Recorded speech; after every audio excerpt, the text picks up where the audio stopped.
जय हिंद दोस्तों, स्वागत है आप सभी का आपके अपने परिवार द लॉजिकल साइंस में। मैं हूं आलोक सिंह आतिश और आज के इस वीडियो सेशन में हम लोग डिस्कस करने वाले हैं ऑप्टिक्स से संबंधित एनसीईआरटी एग्जाम्पलर प्रॉब्लम की।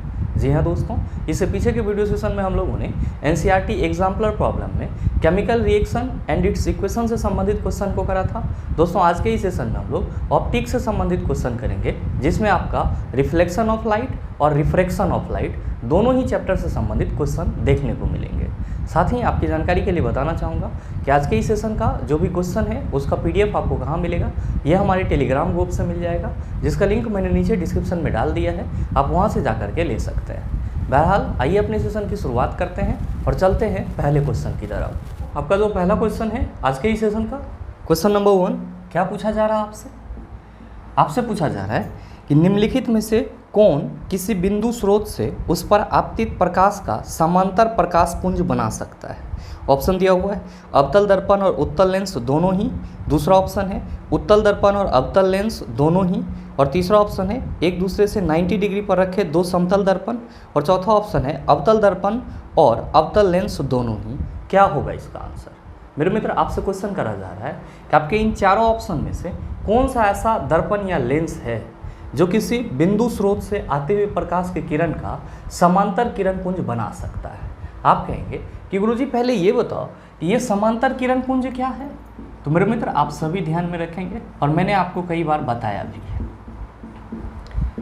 कि जब हम लोग बात करते हैं किरण पुंज की, यानी कि बीम ऑफ लाइट की, तो हम सभी क्या कहते हैं कि गुरुजी प्रकाशीय स्रोत से जो प्रकाश की किरण निकलती है वो एक रेखा के रूप में नहीं निकलती है या प्रकाश के एक किरण के रूप में नहीं निकलती है, जब भी निकलती है समूह में निकलती है। तो किसी प्रकाशीय स्रोत से जो प्रकाश की किरणें समूह में निकलती है, इसी को हम लोग क्या कहते हैं? पुंज कहते हैं, यानी कि बीम ऑफ लाइट कहते हैं। और मैंने आपको बताया है कि जो प्रकाश की किरण पुंज होती है ये 3 प्रकार के होते हैं।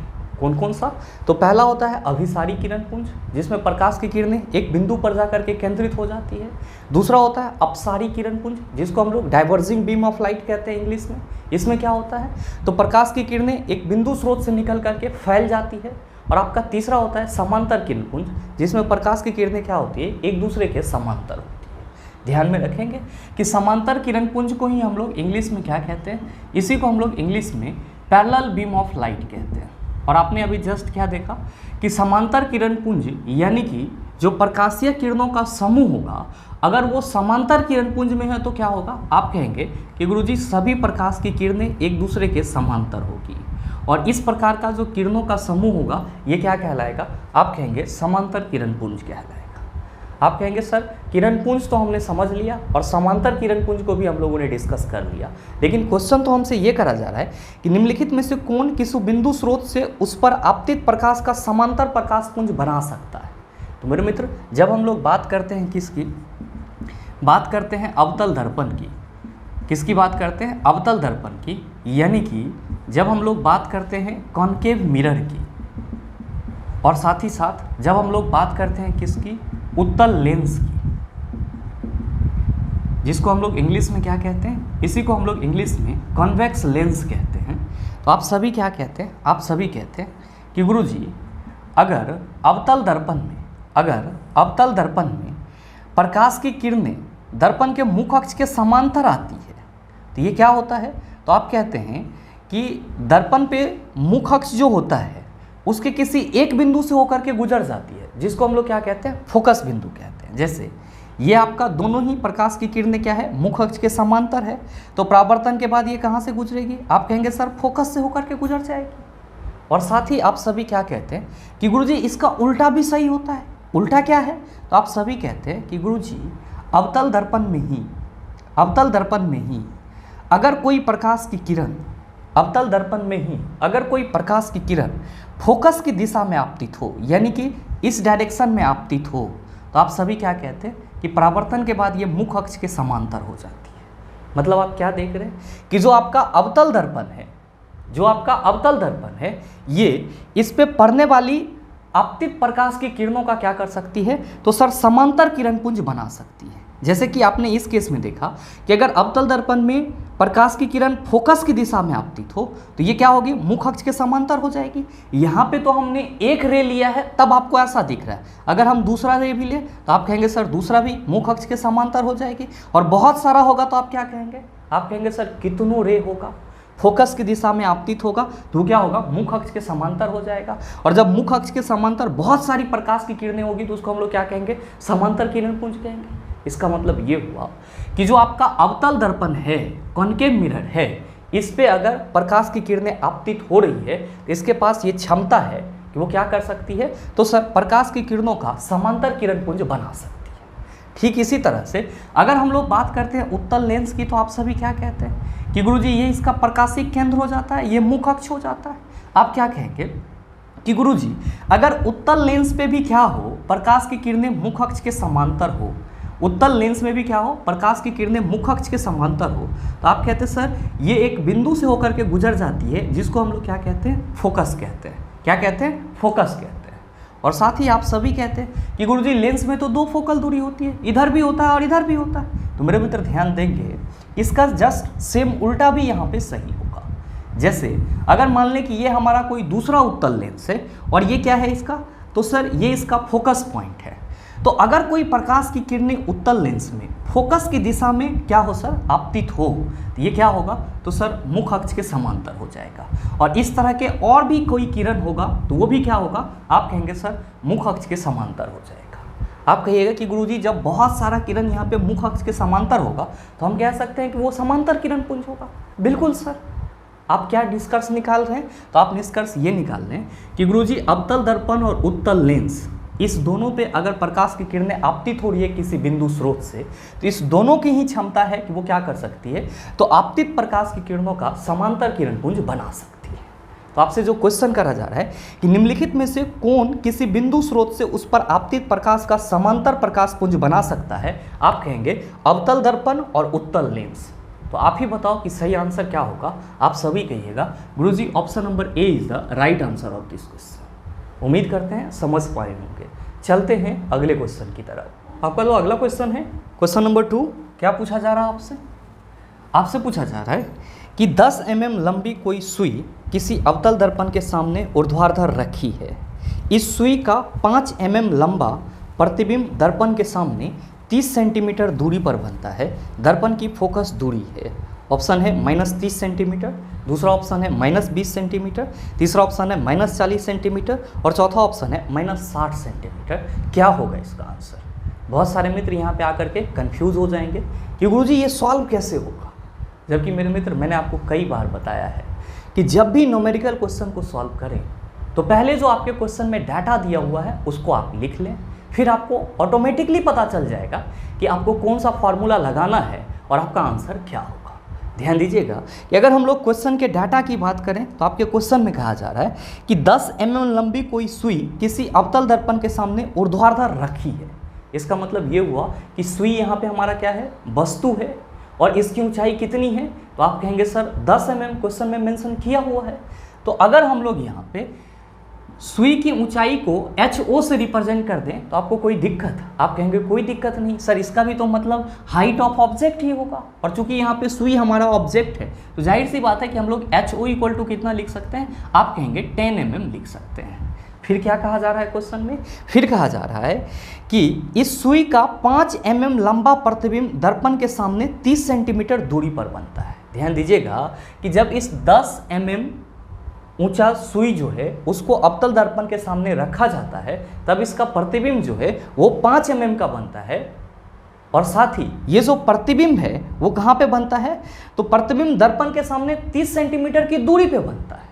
यानी कि यहाँ पे प्रतिबिंब की ऊंचाई क्या है, तो आप कहेंगे सर प्रतिबिंब की ऊंचाई तो क्वेश्चन में मेंशन किया हुआ है 5 mm है। ध्यान दीजिएगा कि प्रतिबिंब कैसा बन रहा है, तो सर क्वेश्चन में कहा जा रहा है कि प्रतिबिंब जो है यहाँ पे प्रतिबिंब का नेचर नहीं जिक्र किया गया है। तो मेरे मित्र जब अवतल दर्पण की बात की जा रही है और दर्पण के सामने प्रतिबिंब बनेगा तो आप कहेंगे सर वास्तविक ही बनेगा, और वास्तविक के केस में हम लोग यहाँ पे प्रतिबिंब ऊंचाई को क्या लिख सकते हैं सर, आप कहेंगे सर प्रतिबिंब नीचे बनेगा तो नीचे के लिए तो हम लोग माइनस साइन लगाएंगे, तो यहाँ पे HI हमारा क्या हो जाएगा 5 mm हो जाएगा।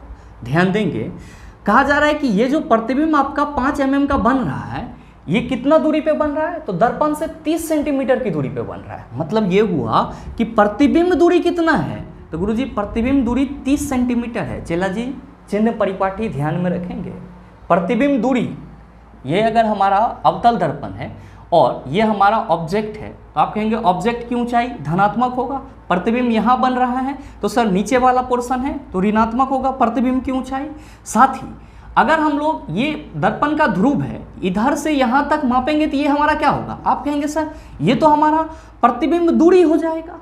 और प्रतिबिंब दूरी क्या है, तो आपतित प्रकाश की दिशा के विपरीत दिशा में मापी गई दूरी है। ऑब्वियस सी बात है, ये भी क्या होगा, आप कहेंगे ऋणात्मक होगा। क्वेश्चन क्या करा जा रहा है, क्वेश्चन करा जा रहा है कि जो दर्पण है उसका फोकल दूरी क्या है, यानी कि फोकल लंबाई क्या है, ये चीज़ आपको बताना है। क्या कहा जा रहा है क्वेश्चन में कि दर्पण की फोकस दूरी यानी कि फोकल लेंथ आपको बताना है।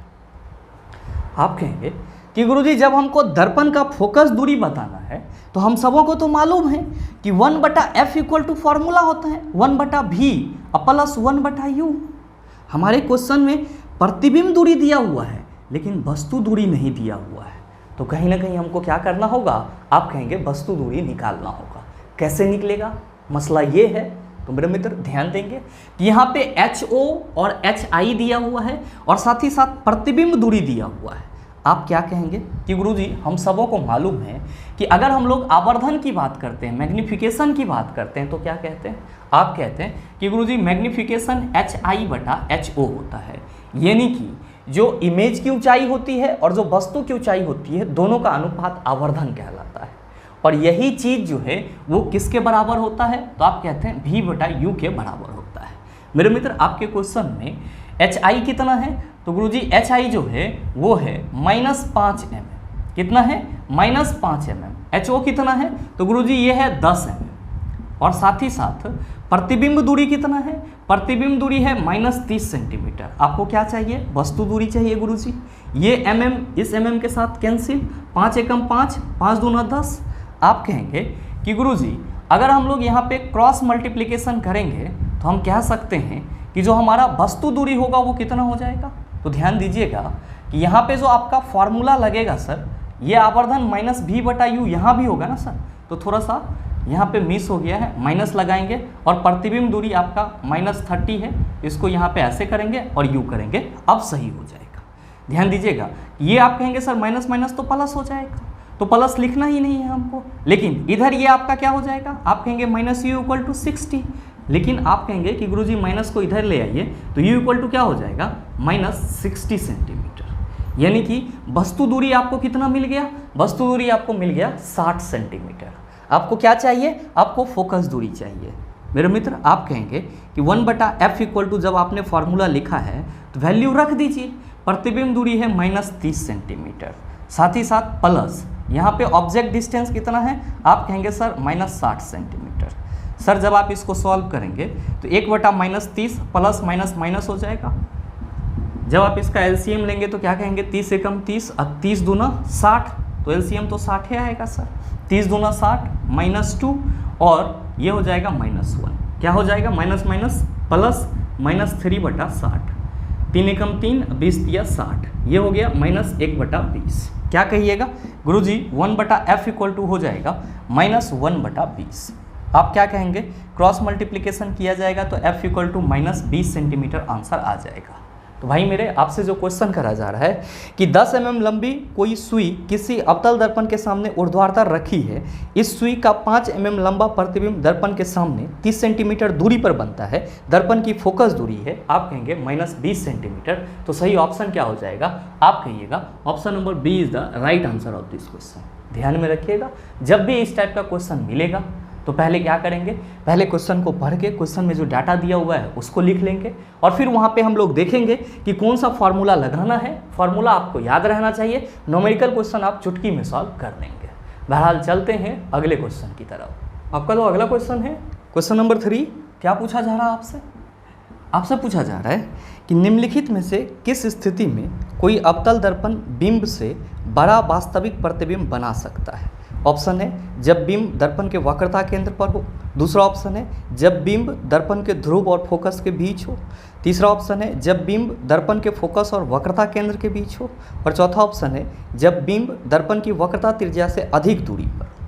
मेरे मित्र, आपसे क्वेश्चन करा जा रहा है कि निम्नलिखित में से किस स्थिति में कोई अवतल दर्पण बिंब से यानी कि वस्तु से बड़ा वास्तविक प्रतिबिंब बना सकता है। आप कहेंगे सर इसके लिए तो हमको अवतल दर्पण में जितने भी वस्तु स्थिति है वो सब याद रखना होगा। बिल्कुल याद रखना होगा, और मैंने आपको कई बार बताया भी है। हम लोग चेक कर लेते हैं यहाँ पे पहले ऑप्शन से। ध्यान दीजिएगा कि पहले ऑप्शन में कहा जा रहा है कि जब बिंब दर्पण के वक्रता केंद्र पर हो। आप क्या कहेंगे कि गुरुजी अगर कोई वस्तु अवतल दर्पण में वक्रता केंद्र पर होता है तो प्रतिबिंब भी कहाँ बनता है? तो आप कहते कि गुरुजी प्रतिबिंब जो है वो भी वक्रता केंद्र पर ही बनता है। कैसा होता है? तो सर समान आकार का होता है। कैसा होता है? समान आकार का होता है। लेकिन क्वेश्चन आपसे क्या पूछा जा रहा है? क्वेश्चन आपसे पूछा जा रहा है कि किस स्थिति में कोई अवतल दर्पण बिंब से बड़ा वास्तविक प्रतिबिंब बना सकता है। यहाँ पे आपको ये पता करना है कि इन चारों ऑप्शन में से ऐसा कौन सा स्थिति है जिसमें किसी अवतल दर्पण के द्वारा वस्तु से बड़ा प्रतिबिंब बनाया जा सकता है। तो पहले ऑप्शन में क्या होगा? तो सर वस्तु के बराबर प्रतिबिंब बनेगा। तो पहला ऑप्शन तो हमारा आंसर नहीं होगा।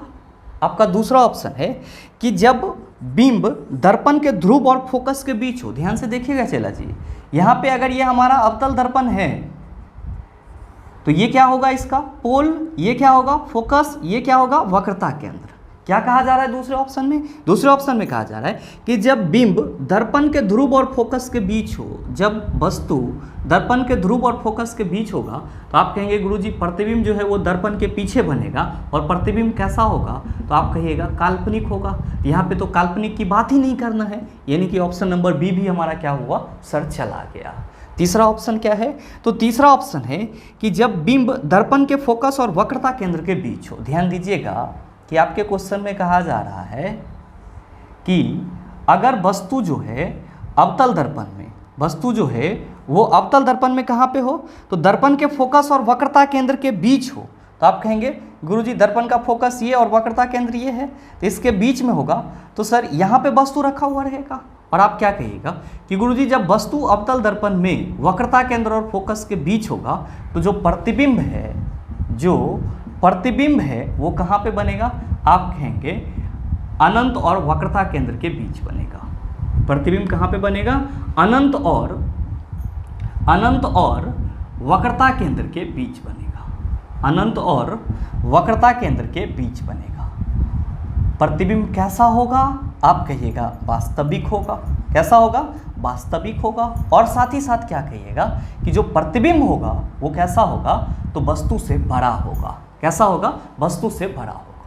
और ध्यान देंगे कि आपका चौथा ऑप्शन है कि जब बिंब दर्पण की वक्रता त्रिज्या से अधिक दूरी पे हो। वक्रता त्रिज्या और अनंत के बीच होगा तो प्रतिबिंब वक्रता केंद्र और फोकस के बीच बनेगा। कैसा होगा? छोटा होगा। मेरे मित्र, आपसे क्वेश्चन करा जा रहा है कि किस स्थिति में अवतल दर्पण द्वारा वस्तु से बड़ा वास्तविक प्रतिबिंब बनाया जाएगा। आप कहेंगे ए और बी तो होगा नहीं। और तीसरा में कहा जा रहा है कि अगर वस्तु को वक्रता केंद्र और फोकस के बीच रखा जाए तो आपने बोला सर अनंत और वक्रता केंद्र के बीच प्रतिबिंब बनेगा। कैसा होगा? वास्तविक और बड़ा। तो सही आंसर कौन लेके जाएगा? ऑप्शन नंबर सी लेके जाएगा। तो आप ही बताओ कि आपके इस क्वेश्चन का सही आंसर क्या होगा? ऑप्शन नंबर सी हो जाएगा।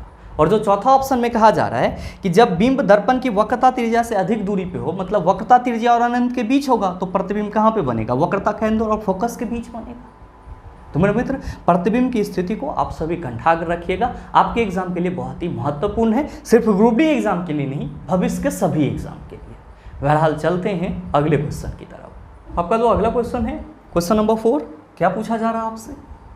आपसे पूछा जा रहा है कि दिए गए चित्र में किसी प्रकाश किरण को माध्यम ए से माध्यम बी में गमन करते दर्शाया गया है। माध्यम ए के सापेक्ष माध्यम बी का अपवर्तनांक है। मेरे मित्र, ये सेम क्वेश्चन आपके ग्रुप डी के पिछले फर्स्ट फेज में किसी एक शिफ्ट में आया हुआ था और यही सेम डायग्राम था आपका। और बहुत सारे मित्र यहाँ पे कंफ्यूज हो गए थे, जबकि यहाँ पे कंफ्यूजन की कोई बात ही नहीं थी। ध्यान दीजिएगा, अगर हम लोग गौर फरमाए अपने डायग्राम पे तो डायग्राम हमारा कुछ इस तरह का है। डायग्राम हमारा कुछ इस तरह का है। ध्यान दीजिएगा कि डायग्राम में जो नीचे वाला है वो क्या है? हमारा माध्यम ए है। क्या है? माध्यम ए है। और ये आपका क्या है? तो माध्यम बी है। ठीक है सर। और डायग्राम में क्या दर्शाया हुआ है? तो डायग्राम में दर्शाया हुआ है कि जो प्रकाश की किरण है वो माध्यम ए से किस में जा रही है? माध्यम बी में जा रही है। माध्यम ए से किस में जा रही है? माध्यम बी में जा रही है। और साथ ही ध्यान देंगे कि ये वाला एंगल कितना दिया हुआ है? 30 डिग्री। और ये वाला एंगल कितना दिया हुआ है? 60 डिग्री। और यहाँ पे ये वाला एंगल दिया हुआ है 45 डिग्री। और ये वाला एंगल दिया हुआ है आपका 45 डिग्री। तो आपसे क्वेश्चन ये करा जा रहा है कि माध्यम ए के सापेक्ष माध्यम बी का अपवर्तनांक क्या होगा। बहुत सारे मित्र यहाँ पे कंफ्यूज हुए हैं, जबकि मैंने अपवर्तनांक वाले वीडियो में आपको बताया था कि प्रकाश की किरणें जिस माध्यम में जाती है उसका अपवर्तनांक निकाला जाता है, और जिस माध्यम में जाती है उसका दूसरे माध्यम के सापेक्ष हम लोग अपवर्तनांक निकालते हैं। तो प्रकाश की किरण माध्यम ए से बी में जा रही है, तो जाहिर सी बात है अपवर्तनांक तो माध्यम बी की करेंगे हम लोग बात। इसको लिखेंगे कैसे? मैंने आपको बताया था इसको हम लोग क्या लिखेंगे, तो जिसका अपवर्तनांक, जिसमें प्रकाश की किरणें घुसेगा उसका निकालना है, तो जिसका निकालना है पहले उसको लिखेंगे, और जिसका सापेक्ष निकाल रहे हैं उसको बाद में लिखेंगे। यहाँ पे NBA, इसका मतलब क्या हुआ कि माध्यम बी का अपवर्तनांक ए के सापेक्ष। क्या कहिएगा कि गुरुजी चूंकि प्रकाश की किरणें यहाँ पे आपतन कोण और अपवर्तन कोण बना रही है, और हम सभी कहते हैं स्नेल के नियम से कि माध्यम ए के सापेक्ष माध्यम बी का जो अपवर्तनांक होगा वो किसके बराबर होगा? आप कहिएगा साइन आई बटा साइन आर के बराबर होगा। ध्यान देंगे चला कि साइन आई क्या है? यहाँ पे आपतन कोण की ज्या, आपतन कोण की ज्या।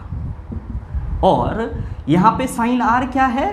तो साइन आर है अपवर्तन कोण की ज्या। क्या है? अपवर्तन कोण की ज्या। अब बहुत सारे मित्र यहाँ भी कंफ्यूज किए थे, क्योंकि सबों को तो मालूम था कि फॉर्मूला साइन आई बटा साइन आर लगेगा, लेकिन इस चीज़ में कंफ्यूज हो गए कि आपतन कोण का ज्या 30 डिग्री लें कि 60 डिग्री लें कि 45 डिग्री लें कि 45 डिग्री लें, कैसे?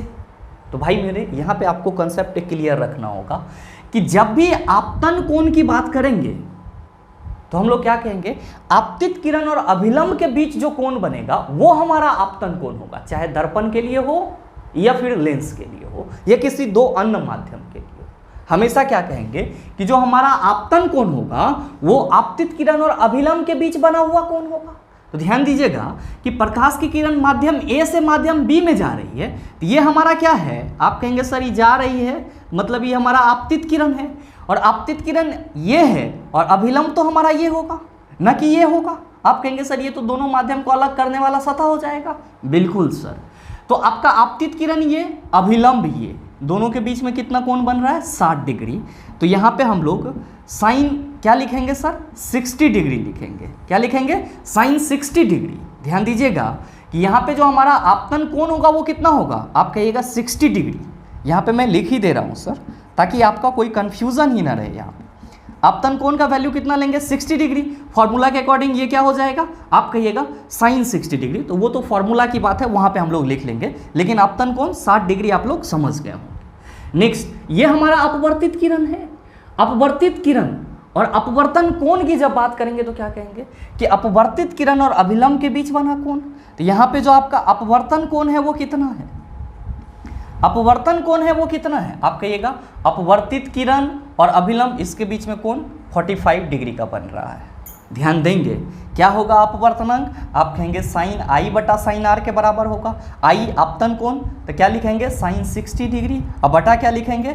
आप कहेंगे गुरुजी साइन 45 डिग्री। सबों को मालूम होगा, मैथ आप सबों का बहुत अच्छा है। तो साइन 60 डिग्री का वैल्यू कितना लेंगे हम लोग? √3/2 लेंगे। और साथ ही साइन 45 डिग्री का वैल्यू कितना लेंगे? 1/√2 लेंगे। और जब आप इसको सॉल्व करेंगे तो √3/2 इंटू क्या हो जाएगा? आप कहिएगा √2/1 हो जाएगा। वैल्यू कितना आ जाएगा? √6/2 आ जाएगा। या इसी को हम लोग कैसे लिख सकते हैं? तो आप कहेंगे कि सर इसी को हम लोग √3/√2 लिख सकते हैं। तो मेरे मित्र आप देख लीजिए कि आपके ऑप्शन में कौन सा वैल्यू दिया हुआ है।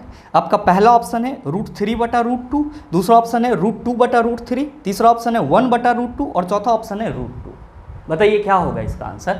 आप कहेंगे गुरुजी जब आपने बताया कि इस वैल्यू को हम ऐसे भी लिख सकते हैं, तो जाहिर सी बात है कि हमारे इस क्वेश्चन का सही आंसर ऑप्शन नंबर ए आएगा। तो मेरे मित्र ये सेम क्वेश्चन आपके फर्स्ट फेज के किसी शिफ्ट में पूछा गया था, सब कुछ आपका सेम था, डाटा वगैरह सारा चीज़ सेम था और आपका आंसर भी सेम था। बहुत सारे मित्रों के मन में आ रहा होगा कि गुरुजी यहाँ पे आप √3/√2 अपने मन से कैसे ला दिए। तो मेरे मित्र ध्यान देंगे, मैथ्स में आप लोगों ने पढ़ा होगा कि जो आपका ये √6/2 है, इसको हम लोग √6 और जो नीचे 2 है √2 × √2 लिख सकते हैं और आगे आप सभी खुद का भी लें। बहरहाल चलते हैं अगले क्वेश्चन की तरफ। आपका जो अगला क्वेश्चन है क्वेश्चन नंबर 5, क्या पूछा जा रहा है आपसे? आपसे पूछा जा रहा है कि निम्नलिखित में से कौन सा प्रकथन सत्य है। पहला ऑप्शन है 0.25 मीटर फोकस दूरी के उत्तल लेंस की क्षमता 4 डायोप्टर होती है। दूसरा है 0.25 मीटर फोकस दूरी के उत्तल लेंस की क्षमता -4 डायोप्टर होती है। तीसरा है 0.25 मीटर फोकस दूरी के अवतल लेंस की क्षमता 4 डायोप्टर होती है। और चौथा ऑप्शन है 0.25 मीटर फोकस दूरी के अवतल लेंस की क्षमता -4 डायोप्टर होती है। बताइए इसमें से कौन सा ऑप्शन सही है? आप कहेंगे कि गुरुजी किस बेस पे बात करी जा रही है? तो मेरे मित्र यहाँ पे जो बेस है वो ये है, आपसे क्वेश्चन करा जा रहा है कि अगर कोई हमारा उत्तल लेंस है, कोई हमारा उत्तल लेंस है और इसकी फोकल लंबाई 0.25 मीटर हो तो इसका पावर 4 डायोप्टर होगा या ना होगा, ये चीज़ आपको बताना है। तो आप कहेंगे कि गुरुजी जब ये कहा जा रहा है कि कोई उत्तल लेंस है जिसकी फोकल लंबाई 0.25 मीटर है और पावर उसका 4 डायोप्टर है या नहीं, इस चीज़ को हमको प्रूफ करना है। तो हम सबों को मालूम है कि उत्तल लेंस की फोकल लंबाई क्या होती है? आप कहेंगे सर पॉजिटिव होती है। तो जाहिर सी बात है कि अगर हम लोग यहाँ पे P = 1/f फार्मूला लगाएंगे तो आप क्या कहेंगे? आप कहेंगे कि गुरुजी ये हो जाएगा 1/0.25, पॉइंट हटाएंगे तो ऊपर हमारा क्या हो जाएगा 2 0 और ये क्या हो जाएगा 25 चौका 100। मतलब ये हुआ कि अगर कोई हमारा उत्तल लेंस जिसकी फोकल लंबाई 0.25 मीटर है तो जाहिर सी बात है कि उसका पावर कितना होगा 4 डायोप्टर होगा। इस हिसाब से जो आपका स्टेटमेंट ए है वो क्या है, बिल्कुल ही सही है। ध्यान देंगे दूसरे ऑप्शन पे क्या कहा जा रहा है कि 0.25 मीटर फोकस दूरी के उत्तल लेंस की क्षमता -4 डायोप्टर होती है। आप क्या कहिएगा कि गुरुजी अगर हम लोग उत्तल लेंस की बात करेंगे तो उत्तल लेंस की जो फोकल लंबाई होती है वो तो पॉजिटिव होती है, तो जाहिर सी बात है इसका पावर भी क्या होगा, पॉजिटिव होगा। जबकि हमारे दूसरे ऑप्शन में पावर निगेटिव देकर के बात की जा रही है। मतलब हमारा दूसरा ऑप्शन क्या है, आप कहिएगा गलत है। तीसरा ऑप्शन है कि 0.25 मीटर फोकस दूरी के अवतल लेंस की क्षमता 4 डायोप्टर होती है। आप कहेंगे कि गुरुजी यहाँ पे डाटा तो सेम रखा गया है लेकिन कोई साइन का डिस्कशन ही नहीं किया गया है। मतलब क्या हुआ कि हमारा तीसरा ऑप्शन भी गलत है। क्यों? क्योंकि जब भी हम लोग पावर या फोकल लेंथ की बात करेंगे तो कहीं ना कहीं साइन वहाँ पे मायने रखता है। और आपका चौथा ऑप्शन है कि 0.25 मीटर फोकस दूरी के अवतल लेंस की क्षमता -4 डायोप्टर होती है। आप क्या कहेंगे कि गुरुजी ये बात तो सही है कि अगर लेंस की फोकल लंबाई 0.25 मीटर हो तो उसकी क्षमता 4 डायोप्टर होगी, लेकिन अगर हम लोग उत्तल लेंस और अवतल लेंस पे डिफरेंस करके पढ़ेंगे तो हमको ये लिखना होगा कि जो अवतल लेंस है इसकी फोकल लंबाई कितनी होगी -0.25 मीटर। तब हम लोग इसके पावर की बात करेंगे तो क्या कहेंगे कि गुरुजी P = 1/f, तो ये हो जाएगा 1/0.25, पॉइंट हटाएंगे तो 0, 25 चौका 100 -40। कब? जब हम लोग अपने स्टेटमेंट में फोकल लंबाई के साथ भी माइनस साइन लगाएंगे तब हम लोग इस कंक्लूजन की बात करेंगे। जबकि आपके चौथे ऑप्शन में सिर्फ और सिर्फ ये लिखा जा रहा है कि 0.25 मीटर फोकस दूरी के अवतल लेंस की क्षमता -4 डायोप्टर होती है। आप कहेंगे सर इसका मतलब ये हुआ कि हमारा ऑप्शन डी भी क्या है, गलत है। सही कब होता? जब ये कहा जाता कि -0.25 मीटर फोकस दूरी के अवतल लेंस की क्षमता -4 डायोप्टर होती है, तब ये हमारा सही था। मतलब ये है कि कुल मिला के ऑप्शन बी, सी और डी आपका गलत है, जबकि सही कौन है, ऑप्शन नंबर ए है। और यही चीज़ आपको चूज करना था। तो आपके इस क्वेश्चन का सही आंसर क्या होगा, ऑप्शन नंबर ए हो जाएगा। चलते हैं अगले क्वेश्चन की तरफ। आपका जो अगला क्वेश्चन है क्वेश्चन नंबर 6, क्या पूछा जा रहा है आपसे? आपसे पूछा जा रहा है कि वाहनों में पीछे के दृश्य को देखने के लिए लगे दर्पण द्वारा आवर्धन, ऑप्शन है 1 से कम होता है, दूसरा ऑप्शन है 1 से अधिक होता है, तीसरा ऑप्शन है 1 होता है, चौथा ऑप्शन है 1 से कम अथवा अधिक हो सकता है। यह इसके सामने रखे बिंब की स्थिति पर निर्भर करता है। मेरे मित्र आपसे क्वेश्चन करा जा रहा है कि वाहनों में पीछे के दृश्य को देखने के लिए लगे दर्पण द्वारा आवर्धन क्या होता है।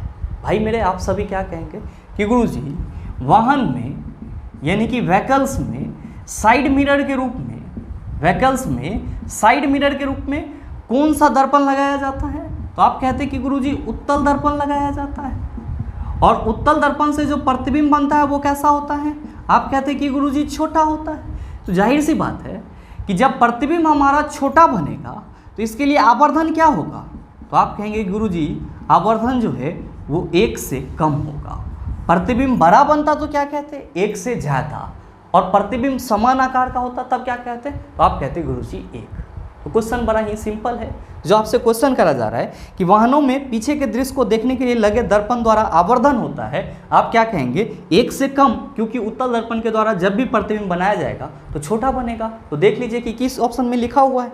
आप कहेंगे सर पहले ऑप्शन में लिखा हुआ है 1 से कम, तो बिल्कुल आपके इस क्वेश्चन का सही आंसर ऑप्शन नंबर ए हो जाएगा। बहरहाल चलते हैं अगले क्वेश्चन की तरफ। आपका जो अगला क्वेश्चन है क्वेश्चन नंबर 7, क्या पूछा जा रहा है आपसे? आपसे पूछा जा रहा है कि किसी अवतल दर्पण पर आपतित सूर्य की किरणें दर्पण के सामने 15 सेंटीमीटर दूरी पर अभिसरित होती है। इस दर्पण के सामने किसी बिंब को कहाँ रखें कि इसका समान साइज का प्रतिबिंब बने?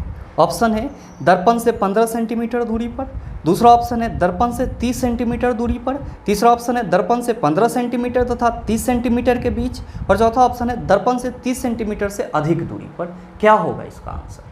आपसे क्वेश्चन करा जा रहा है कि किसी अवतल दर्पण पर आपतित सूर्य की किरणें दर्पण के सामने 15 सेंटीमीटर दूरी पर अभिसरित होती है। तो आपसे क्वेश्चन ये करा जा रहा है कि इस दर्पण के सामने किसी बिंब को कहाँ रखें कि इसका समान साइज का प्रतिबिंब बने।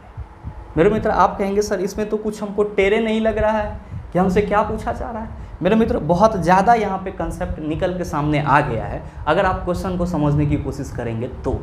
क्वेश्चन में कहा जा रहा है कि किसी अवतल दर्पण पर आपतित सूर्य की किरणें दर्पण के सामने 15 सेंटीमीटर दूरी पर अभिसरित होती है। ये आपका क्या है? ये आपका अवतल दर्पण है। ये आपका क्या है? अवतल दर्पण है। मेरे मित्र ये क्या होगा? आप कहेंगे पोल। ये क्या होगा? फोकस। ये क्या होगा? आप कहेंगे वक्रता केंद्र। क्वेश्चन में क्या कहा जा रहा है कि सूर्य से आती हुई जो आपतित प्रकाश की किरणें हैं वो दर्पण के सामने 15 सेंटीमीटर दूरी पर अभिसरित होती है। आप क्या कहते हैं कि गुरुजी सूर्य से जो प्रकाश की किरणें आएगी वो समांतर किरण पुंज के रूप में आएगी, और जब भी समांतर किरण पुंज के रूप में आएगी तो ये क्या होगा? आप कहेंगे कि गुरुजी मुख्य अक्ष के समांतर जो भी प्रकाश की किरणें होगी वो दर्पण के फोकस से होकर के गुजर जाएगा। चला जी, आपसे जो क्वेश्चन में कहा जा रहा है कि आपतित सूर्य की किरणें दर्पण के सामने 15 सेंटीमीटर दूरी पर अभिसरित होती है, मतलब क्या हुआ कि दर्पण के ध्रुव से 15 सेंटीमीटर की दूरी पर क्या होती है सर? केंद्रित होती है। मतलब इस दर्पण का जो फोकल लेंथ है वो कितना है? 15 सेंटीमीटर। कितना है? 15 सेंटीमीटर। ध्यान देंगे। फिर कहा जा रहा है कि इस दर्पण के सामने किसी बिंब को कहाँ रखें कि इसका समान साइज का प्रतिबिंब बनेगा। चला आप सभी क्या कहते हो कि गुरुजी अवतल दर्पण में वक्रता केंद्र पे अगर वस्तु को रखा जाएगा, अवतल दर्पण में अगर वस्तु को वक्रता केंद्र पर रखा जाए, वस्तु वक्रता केंद्र पर रखा जाए तो प्रतिबिंब कहाँ बनता है? आप कहते हैं कि गुरुजी वक्रता केंद्र पर बनता है। कैसा होता है? यहाँ पे मैं इमेज लिख देता हूँ। तो इमेज कहाँ बनेगा? वक्रता केंद्र पर बनेगा। कैसा होता है? आप कहते हैं सर समान आकार का होता है। समान आकार का होता है। आप कहेंगे सर ये तो हम समझ रहे हैं, लेकिन यहाँ पे वक्रता केंद्र क्या होगा ये तो हमको मालूम ही नहीं है। चला जी, जब आप कह रहे हो कि सूर्य से आती हुई प्रकाश की किरणें दर्पण से दूर 15 सेंटीमीटर पे अभिसरित होती है, और आपने बोला कि गुरुजी ये हमारा फोकल लेंथ है, तो जाहिर सी बात है कि जो आपका फोकल लेंथ होता है वो क्या होता है? वक्रता त्रिज्या की आधी। तो यहाँ पे हम f लिख दें 15 सेंटीमीटर और r/2 लिख दें तो r क्या हो जाएगा? आप कहिएगा सर r हो जाएगा हमारा 30 सेंटीमीटर। r क्या हो जाएगा?